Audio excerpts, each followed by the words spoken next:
پدر و همسر عبدالرازق قهاروف بیش از 2 سال است در مقامات دولتی تاجیکستان را میکوبند تا یگانه نانآور خانه و سرابان فرزندان را از زندان برآورند.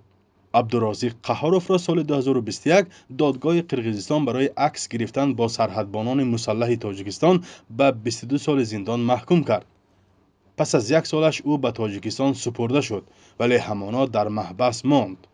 من فقط گپ یکته دیده میبرویم نقض میشد آزاد میکنیم، لیکن قچان این کارها میشدگی باشد ما همین انتظار خودم مونده شدوسیم کسال شدم. من چند بار تگی در دستگاه para karturgineli ve начальник turmaxona hamma joy ziq shуда nervi chitkida qaldida dilam siqon davolini balashda همه خیش دوسیم اما جناب اولی خوش میکنم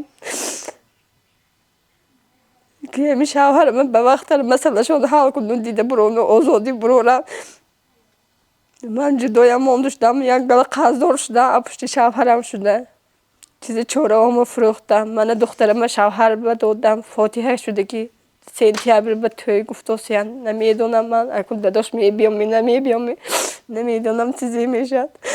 همصحبتان ما میگویند در اصل عبدالرازق یگان گناه ندارد و طول کشیدن بررسی حکمش به سلامتی او و پیوندانش تاثیر میرساند. همسرش میگوید با معاش کمی فراشی هر ماه 400 کیلومتر را طی کرده به دیدار شوهرش میرود و برای او خوراک و داروواری میبرد.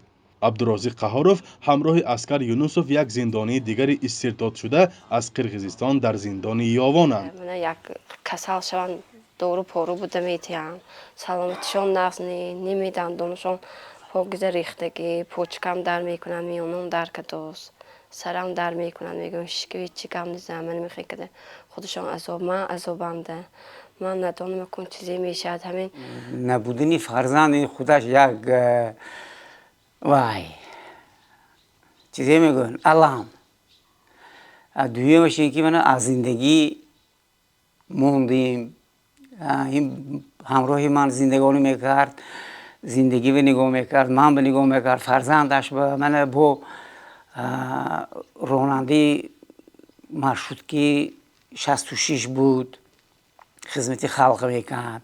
پیوندان عبدالرازق میگویند هرچند دادگاه عالی و دستگاه پرزیدنت چند ماه باز به مراجعه‌هایشان پاسخ نمیدهند، روز 14 ایون دادستانی کل جواب امیدوار کننده داد. در آن گفته شده است که نسبت عبدالرازق قهاروف تطبیق کردن سندهای بشردوستانه بررسی کرده می شود. این در حالی است که قرقیزستان همه محبوسان از تاجیکستان گرفته‌اش را همان وقت آزاد کرد. خانواده عبدالرازق قهاروف در جماعت خستیورز تاجیکستان هممرز با دهه بارباردوک قرقیزستان زندگی میکنند. آنها چندین سال با قید رسمی در دهه بارباردوک نیز به سر میبردند و حولی و خانه شخصی دارند.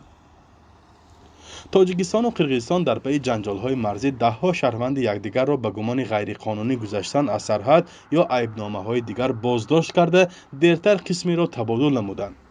همین طور مناقشه مرزی به سرنوشت ده‌ها انسان تاثیر کرد. این در حالی است که درگیری‌ها به علت معین و نشانه‌گذاری نشدن سرحد سر زدند.